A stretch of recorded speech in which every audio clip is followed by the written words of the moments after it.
Assalamualaikum warahmatullahi wabarakatuh. Selamat pagi, selamat siang, selamat sore, dan selamat malam teman-temanku sekalian. Berjumpa lagi bersama saya Julaiha Proboanggraini, dan panggilan ke saya seperti biasa Kakak Jule aja. Baik, untuk hari ini kita sudah memasuki pertemuan ketiga kuliah interpersonal skill. Materi hari ini kita akan membahas mengenai self-acceptance. Namun sebelum kita membahas materi lebih jauh, saya minta teman-teman untuk menjawab pertanyaan yang saya akan bacakan.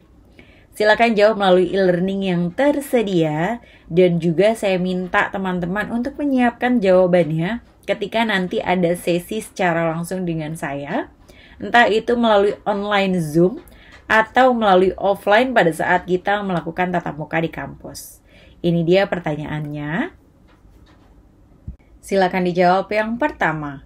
Apakah Anda dinilai terlalu sensitif oleh teman atau keluarga? Sensi ya. Kalau misalnya teman-teman di sini ngerasa saya sensian banget, silakan dijawab. Kalaupun memang tidak sensi, tidak terlalu sensitif atau mungkin sensitif dalam kondisi tertentu, silakan dijawab. Dan dalam keadaan apa? Nomor 2, apakah Anda suka berbantah? Berbantah kepada siapapun ya. Mungkin dengan teman, dengan keluarga, atau mungkin orang tua gitu kan ya. Silakan ditulis. Dan dalam keadaan apa, dalam kondisi apa, karena apa. Pertanyaan ketiga, apakah Anda suka mengecam? Silakan diingat kembali, apakah Anda termasuk orang yang suka mengecam? Dan pertanyaan keempat, apakah Anda tidak toleran terhadap ide-ide orang lain? Misal lagi ngerjain tugas kelompok gitu kan ya, tapi ada ide yang dilontarkan oleh teman kita nggak terima. Nggak, pokoknya pakai punya saya aja. Apakah Anda orang yang seperti itu? Atau mungkin nerima apapun ide dari orang lain, menghargai ide orang lain? Silakan dijawab. Apakah Anda termasuk orang yang sangat mudah marah? Mudah marah ini mungkin entah itu ketinggalan handphonenya di rumah, terus kesel balik-balik. Elah pakai ketinggalan segala. Kunci masuk ke selokan, terus marah-marah gitu kan ya. Apakah seperti itu? Silakan teman-teman menjawab pertanyaan ini. Pertanyaan berikutnya, apakah Anda sulit memberi maaf kepada orang lain? Ada orang salah, mungkin di jalan, serempetan. Terus teman-teman marah-marah gitu kan ya, membabi buta, kesel banget. Terus sulit meminta maaf gitu kan ya kepada orang lain, atau sulit memberi maaf padahal orang yang nyerempet teman-teman ini udah mencoba untuk minta maaf. Tapi teman-teman, gak usah minta maaf Pak, saya udah kesel nih. Malah dibantah. Apakah teman-teman seperti itu, sulit memberi maaf? Silakan dijawab. Untuk pertanyaan berikutnya, ini dia. Apakah Anda cemburu buta? Coba diingat-ingat lagi. Mungkin cemburu butanya dengan adiknya karena teman-teman ngerasa mama lebih sayang kepada adik. Apakah sampai-sampai teman-teman itu jadi ngerasa, saya kesel deh sama adik soalnya mama sayang banget sama adik. Saking cemburu butanya. Atau mungkin dengan pasangan. Coba teman-teman ingat lagi. Apakah sampai kita curiga, lalu memikirkan hal-hal negatif terhadap pasangan kita, mungkin kalau misalnya kita sudah punya pasangan. Apakah Anda menjadi pendengar yang tidak baik? Apakah teman-teman ini adalah seseorang yang memiliki pendengar yang tidak baik? Ada orang curhat gitu kan ya, tapi teman-teman cuma gitu ya. Coba apakah iya? Jika iya, dalam kondisi apa? Tapi apakah memang teman-teman ini gak suka menjadi pendengar yang baik? Apakah Anda takut miskin? Atau materialistis secara berlebihan? Coba, uangku habis lagi. Besok gimana ya? Bulan depan gimana ya? Takut banget nih miskin, ya ampun. Gimana caranya nih, hari ini harus dapet duit nih. Jangan sampai gue miskin. Misalnya kayak gitu, mohon maaf ya. Mungkin ada yang saking takut banget miskin. Silakan dijawab, apakah mungkin teman-teman yang orang yang ya udah mensyukuri apapun yang terjadi, silakan dijawab juga. Apakah Anda sangat terpukau dengan titel, gelar, kehormatan, dan pangkat? Coba diingat-ingat lagi. Silakan dijawab pertanyaan ini. Apakah Anda orang yang tidak mau kalah? Coba diingat-ingat lagi, ya kan? Kalau ada orang ngomong apa, teman-teman harus duluan. Harus teman-temannya didengar. Apakah seperti itu? Coba diingat-ingat ya. Dan pertanyaan terakhir, apakah Anda sulit menerima pujian? Misalnya dikatain gitu kan ya, atau mungkin katain baik loh, katain misalnya, ih Jule, kamu hari ini cantik banget deh. Apaan sih lo? Bilang cantik-cantik, gombal, malah judes, malah sinis gitu kan ya, bukannya oh iya makasih ya, kamu juga cantik kok gitu misalnya. Jadi harus membalas dengan hal-hal baik. Nah, apakah Anda sulit menerima pujian tersebut? Silakan dijawab juga. Namun mohon maaf teman-teman, kalau misalnya di sini saya terdengar ada tek. Di sini memang sedang hujan, jadi mungkin ada suara saya yang tidak terlalu terdengar lebih clear. Saya mohon maaf duluan ya. Dan kita akan bahas lebih lanjut. Jadi sebenarnya apa sih arti dari self-acceptance? Self-acceptance, kondisi seseorang menerima segala kelemahan dan kelebihan diri, atau menerima segala sesuatu yang ada di dalam dirinya sendiri. Orang tersebut menerima segala hal yang telah terjadi di kehidupan dia, dan juga melakukan perubahan di dalam diri serta kehidupannya. Dan menurut APA Dictionary of Psychology, self-acceptance ini berarti mengakui, menerima, dan menghargai pencapaian maupun keterbatasan diri. Masih dalam sumber yang sama, self-acceptance ini juga disebut sebagai komponen utama kesehatan mental suatu individu. Artinya apa sih Kak? Artinya, orang yang mengenal kelebihan dan kekurangannya, serta berlapang dada menerimanya, bisa jadi sudah menerapkan self-acceptance tersebut dengan baik. Jika ditanya soal kekurangan, mereka nggak akan malu atau merasa rendah diri buat mengakuinya. Mereka juga pede sama kelebihan yang mereka miliki. Sehingga mereka bisa banget tuh lebih berdamai sama diri sendiri dan nggak terus-terusan merasa cemas terhadap apa yang terjadi. Nggak jarang juga orang yang punya self-acceptance justru menjadikan kekurangannya sebagai komedi dan bisa menghibur banyak orang. Sebenarnya teman-teman juga sering deh kayaknya nonton ya kan, komika-komika yang udah nggak asing lagi di materi stand up komedinya itu ngebahas tentang kekurangan mereka sendiri.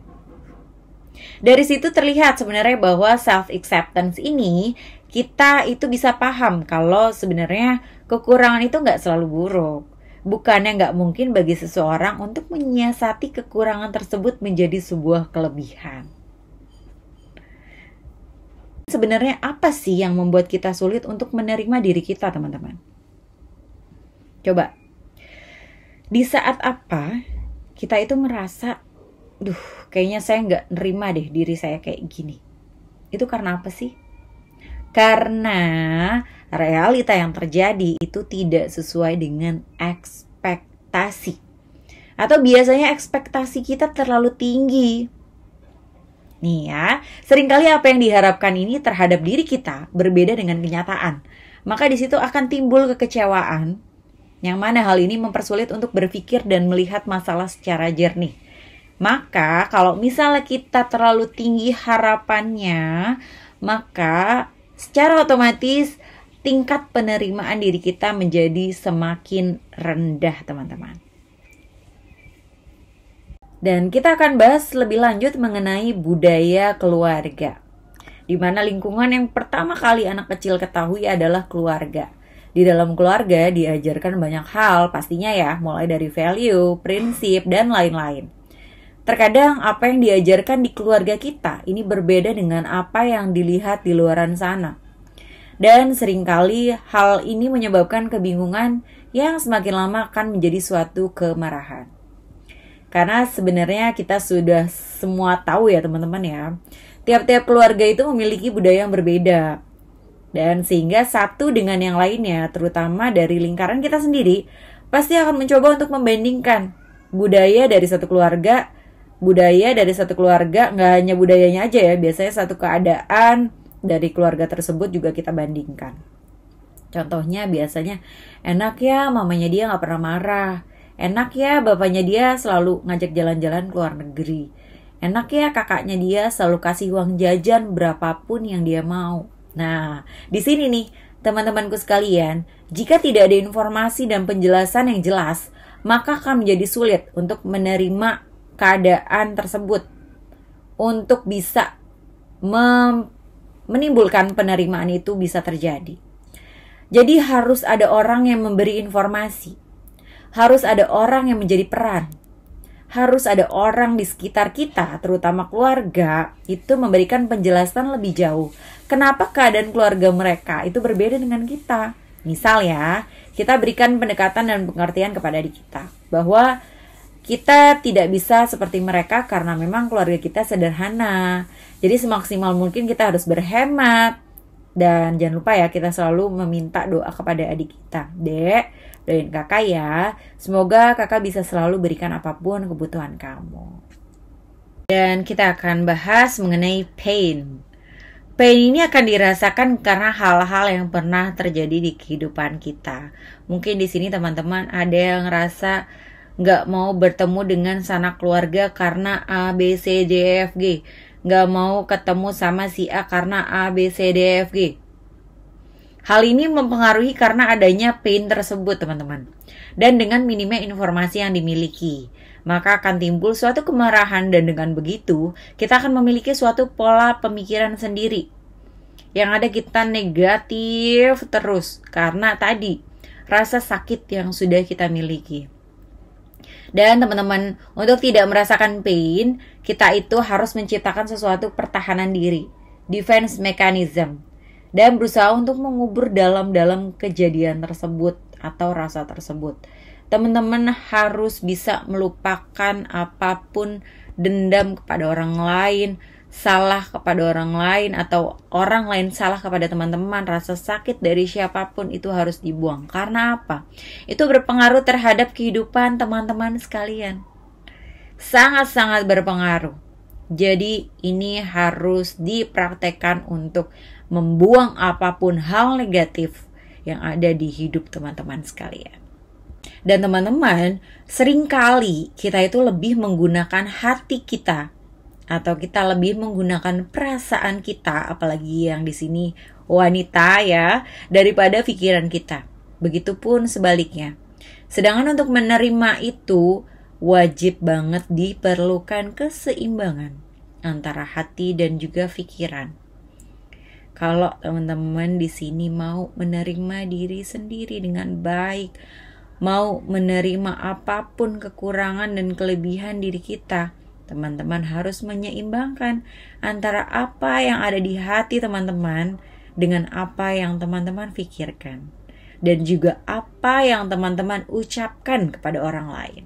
Itu wajib hukumnya. Dan bagaimana sih cara memulai dan mempertahankan self-acceptance? Teman-teman harus memulai dari knowing yourself. Teman-teman harus mengenal dulu diri sendiri kita itu seperti apa. Mungkin bisa memulai dengan bikin daftar kelebihan dan juga kekurangan diri teman-teman masing-masing ya kan. Dengan ambil buku atau ambil kertas lembar, terus bagi tuh ya menjadi 2 kategori. Habis itu di situ teman-teman tulis kelebihannya apa, kekurangannya apa di 2 kertas yang terpisah tadi. Dan sebenarnya proses ini bisa jadi nggak gampang sih teman-teman, karena mungkin teman-teman akan mengalami kesulitan pas mikirin apa aja sih kelebihan dari teman-teman. Nulis kelebihan atau kekurangan, ya kan? Dan atau mungkin teman-teman ngerasa teman-teman bingung nih kekurangannya di mana gitu kan ya.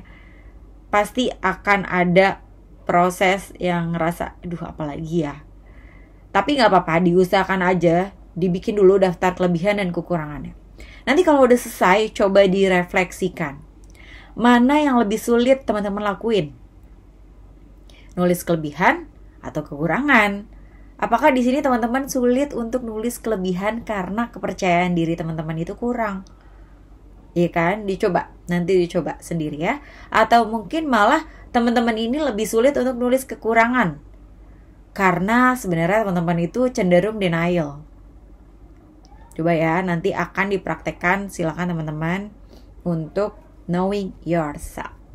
Yang kedua apa sih? Yang kedua ini ada self-awareness.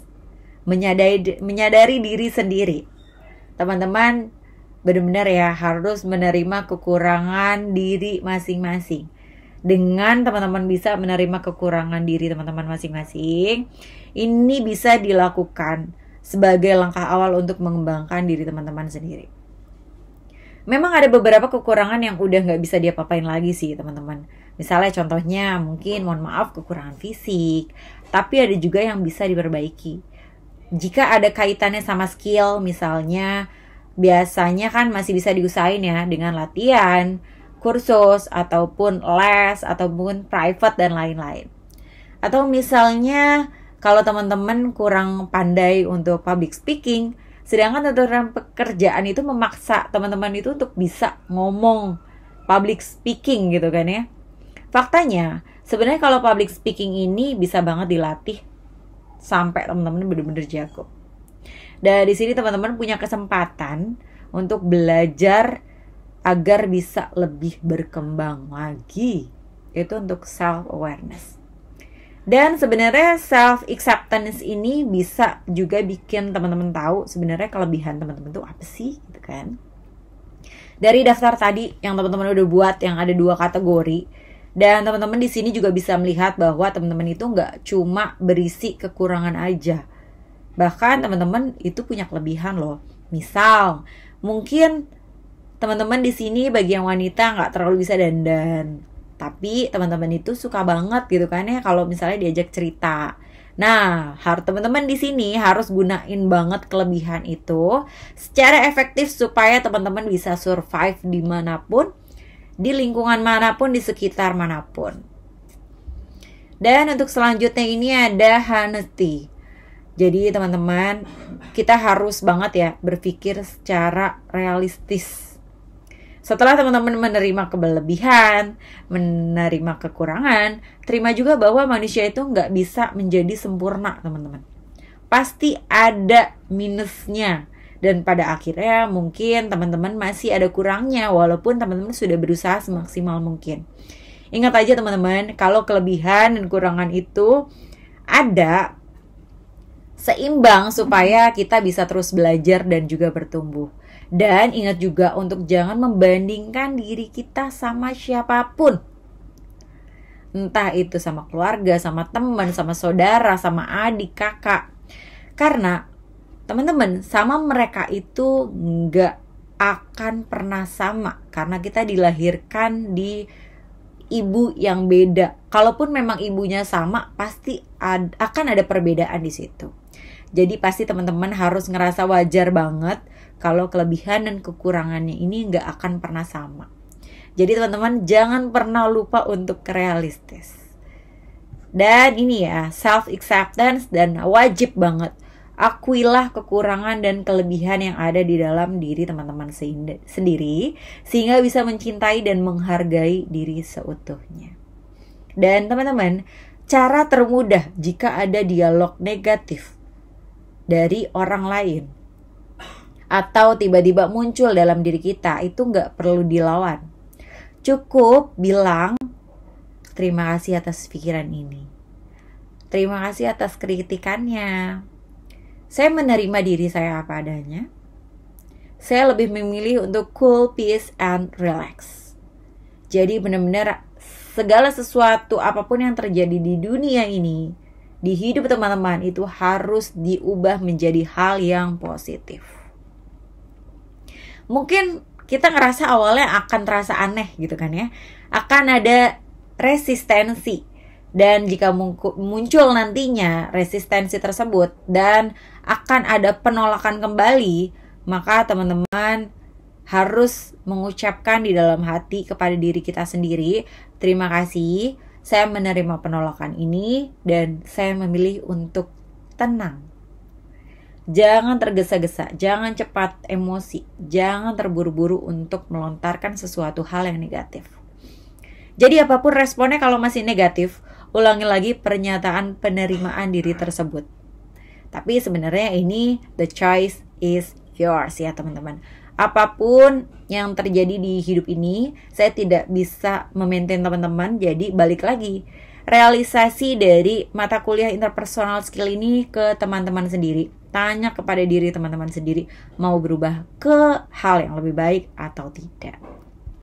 Nih teman-teman, penerimaan diri apa adanya adalah modal awal untuk sukses. Dengan hati yang dipenuhi syukur dan cinta, kita akan memiliki kekuatan untuk mengalahkan segalanya. Jadi, cintailah diri sendiri, baru teman-teman mencintai orang lain. Baik teman-teman, sekian untuk perkuliahan kita di pertemuan 3 pada hari ini. Terima kasih sudah menonton dan jangan lupa untuk menjawab pertanyaan yang tadi ada di awal. Sampai jumpa teman-teman di pertemuan via Zoom dan juga via offline di kampus. Wabillahi taufiq wal hidayah. Wassalamualaikum warahmatullahi wabarakatuh.